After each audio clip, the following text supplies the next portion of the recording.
Whether you're a YouTube creator, startup CEO, or a doctor, being able to delegate effectively is one of the most important skills to free up your time and scale your work. Hey folks, welcome back to the channel. In today's video, I dive into how I effectively delegate tasks as a CEO, and I also draw on my experience as a doctor and from running a company in my spare time around my medical training, where I made some mistakes in delegating tasks and learned some important lessons along the way. I'm going to give you my 9 top tips for how to delegate effectively like a CEO and achieve more in less time, so you can spend more time enjoying yourself and less time on grinding away.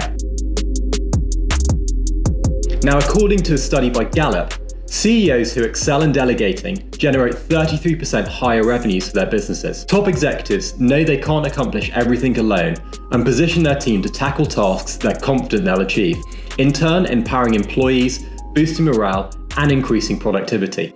In the process, CEOs free up their time to focus on activities that will yield the highest returns and grow the company, working on strategy rather than on day-to-day tasks where the focus and expertise of others can be more effective. So always start by asking yourself, is this something that needs to be done by me? If the answer is no, delegate that task.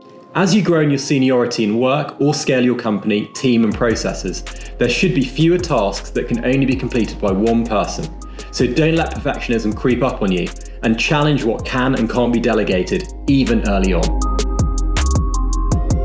Having an understanding of the value of your own time is vital, and don't underestimate the value of having time to think about strategy or read around a problem. Always question whether doing something is a valuable use of your time, and equally think whether you're taking away autonomy and an opportunity to learn from an employee. Ask yourself, does someone else in the company have the skill set required to be able to complete this task? If not, can the necessary skills be taught to a member of the team? If the answer is still no, you'll likely need to outsource the task at cost to a contractor. I've used websites like People Per Hour and Upwork when building a business while training as a surgeon. And once you've decided to outsource work, it's vital that you have a framework for accurately relaying information. So let's look at how to do that. Don't delegate anything that you don't have a good understanding of yourself. This doesn't mean that you need to be an expert at web development if you want to outsource the creation and development of your website. It does mean that you should do some basic research to define what you want and what is possible before delegating that work. When relaying information, make sure the expected outcome of the task is clear and easy to understand. Define in detail the standards you expect, ideally using a metric to quantify success. Before anyone starts working on a project, they should know what they need to complete and by when, including the metrics you'll use to measure the success of their work.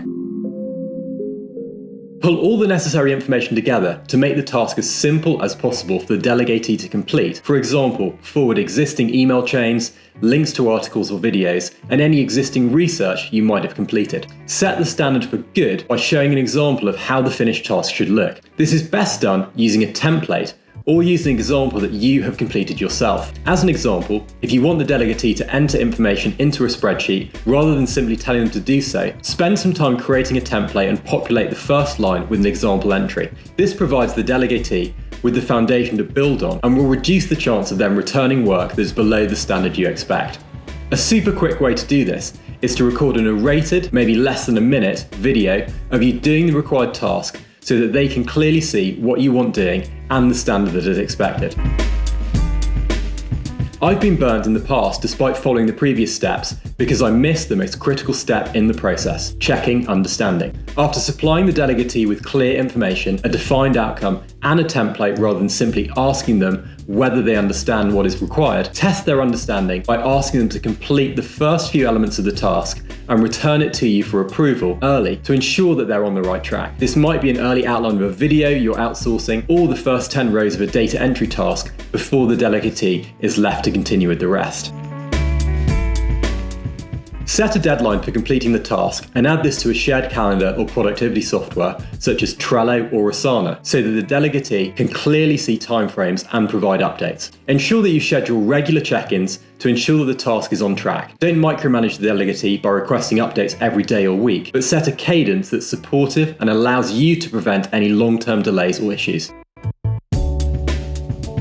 In most cases, the fact that you're delegating something likely means that you could do it pretty well yourself, but it's time consuming and your time and focus is better used elsewhere. If you're a perfectionist like me with a high attention to detail, it can be easy to get frustrated with your loss of direct control over the task when delegating.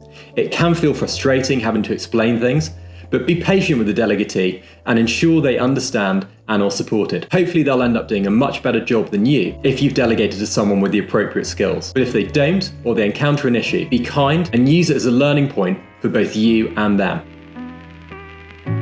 Even when following a framework, mistakes can happen. Allowing for failure will empower your employees and give them the permission to experiment and solve problems innovatively. I try to ensure that I don't micromanage people and instead allow employees freedom to act like mini CEOs, making decisions and overcoming challenges themselves. I also allow them a safe place to fail and to learn from their failures. So unless you want mindless drones working for you, chill out and let people make mistakes. After the task is completed, take time to go over the final product with the delegatee and allow them time to reflect on the process and whether they were happy with the finished work. Be sure to thank them and give them credit directly, but also give them credit when discussing the task with others. Don't take credit for the delegatee's work, credit them appropriately, and they'll want to help you again in the future. Often taking the first step and deciding what to delegate is the hardest part of the process. To help you out, I've included a link to a delegation tool that helps you to score tasks and decide whether you should do them yourself or delegate them. If you're subscribed to my blog, I've also added some practical examples of good and bad delegation to the blog article for this video, as well as a process for if you're being delegated to help you exceed expectations every time. I hope you enjoyed this video. Thanks for watching and for being a subscriber to the channel. Do hit subscribe if you haven't already done so, and I'll catch you again in the next video.